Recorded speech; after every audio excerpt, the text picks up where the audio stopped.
Bonjour. Hello. Hola. Marhaba bikoum. Sur le fil. Le podcast d'actu de l'AFP. Des nouvelles choisies pour vous sur notre fil info.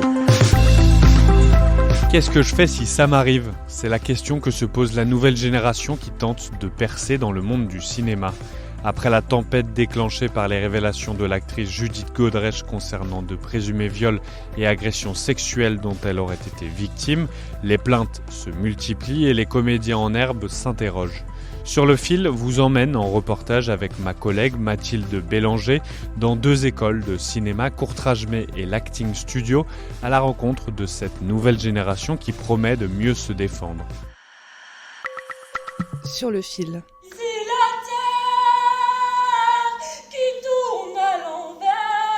Les jeunes acteurs de l'école de cinéma Courtrajmé répètent des textes classiques.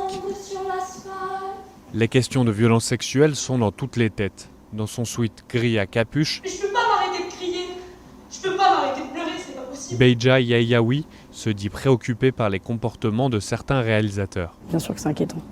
C'est inquiétant de se dire que potentiellement, pour réussir dans le milieu qu'on aime, le milieu qui nous plaît, il faille qu'on passe par ce genre de choses-là.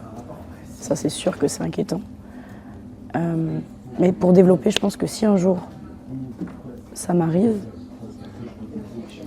je serai plus du bord de tout faire exploser. À 21 ans, Beja Yayaoui est étudiante actrice dans cette école fondée en 2018 par le réalisateur Lajli, auteur des Misérables. La structure s'attache à former des talents venus de quartiers populaires. La jeune comédienne salue la force des victimes qui ont le courage de témoigner pour faire avancer la cause. En fait, c'est très important qu'on ait des modèles comme ça, pour que les jeunes filles, même les jeunes hommes qui rentrent dans ce milieu-là, puis dans n'importe quel autre milieu, en fait, puissent se dire « Ok, je peux parler. Je peux parler et c'est pas grave si en finalité je sacrifie quelque chose. » Pour rappel, après les révélations de Judith Godrèche qui a porté plainte contre le réalisateur Benoît Jacot et Jacques Doyon, la brigade de protection des mineurs enquête sur des faits d'agression sur mineurs de moins de 15 ans et agression sexuelle sur mineurs pour des faits commis entre la fin des années 1980 et le début des années 1990. Les 2 hommes réfutent ces accusations. L'actrice Ludivine Sagné dirige la section acteurs de l'école, elle connaît bien le milieu, elle a entamé sa carrière au début des années 1990 et estime que ses étudiants et étudiantes sont mieux armés que sa génération et celle de Judith Godrèche. C'est une génération qui, de par le mouvement qui est en train de se produire en ce moment, est beaucoup plus alerte que la jeunesse d'il y a 20 ans que j'ai connue. Ils sont beaucoup plus armés pour faire face à ce genre de déviance, parce qu'ils ont beaucoup d'exemples. Donc je sens qu'ils sont plus méfiants, moins inconscients que nous on pouvait l'être à leur âge. Faïna Bouzba, étudiante scénariste à Courtrajmé, a vécu un casting qui l'a mise mal à l'aise. Elle pense désormais que le changement va aussi passer par de nouvelles formes d'écriture de films. J'ai déjà été confrontée à ça, moi, à titre personnel. Le casting qui se passe pas très bien, on vous demande éventuellement de vous déshabiller. Voilà.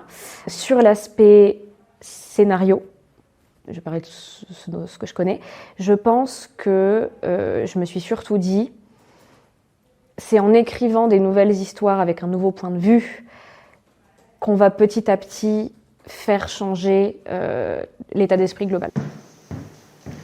Dans une autre école située à Paris, nommée Acting International, J'en ai marre, je sais même pas si je suis plus énervée ou triste. Lisa Estadieux, étudiante en 3e année de 21 ans, est consciente des problèmes du milieu. C'est vrai que c'est quelque chose auquel moi, personnellement, je pense. Je sais que, par exemple, ma mère est très inquiète par rapport à ça. Quand je lui ai dit que je rentrais dans le milieu, c'était compliqué par rapport à ça. Elle m'a dit d'ailleurs que c'est la première chose à laquelle elle a pensé.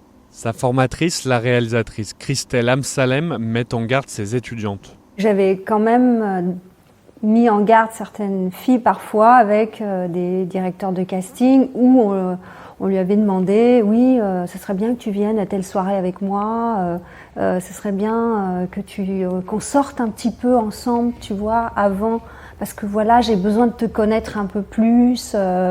Voilà, il y avait eu des choses comme ça. Alors c'est pas des harcèlements réellement, mais quand même des propositions à des jeunes qui démarrent et qui sont encore, qui sortent de l'école, des propositions un peu bizarres, on va dire. Malgré la prise de conscience de la nouvelle génération, Lisa pense que tout ne changera pas du jour au lendemain. En 10 ans, il n'y aura pas un changement radical.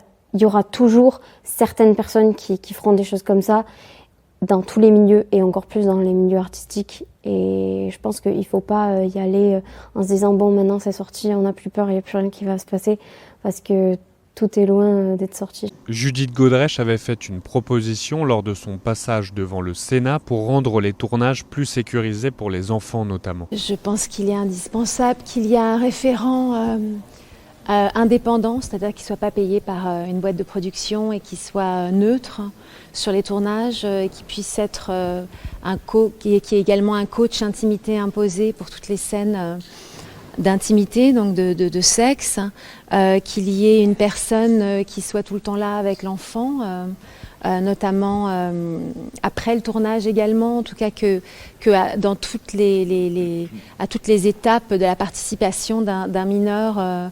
Et moi, je parle des mineurs, hein, c'est-à-dire que pour moi, c'est pas juste en dessous de 16 ans. Aux États-Unis, le puissant syndicat des acteurs a lancé une plateforme appelée Safe Place. Les victimes et témoins d'actes répréhensibles peuvent les signaler sur ce site. Un numéro vert est aussi actif 24 heures sur 24 avec des employés formés à l'écoute des victimes d'agression. Merci d'avoir écouté cet épisode. Je suis Martin Zuber. Sur le fil revient demain et si vous avez aimé, on vous invite à vous abonner et nous mettre plein d'étoiles sur votre plateforme d'écoute préférée.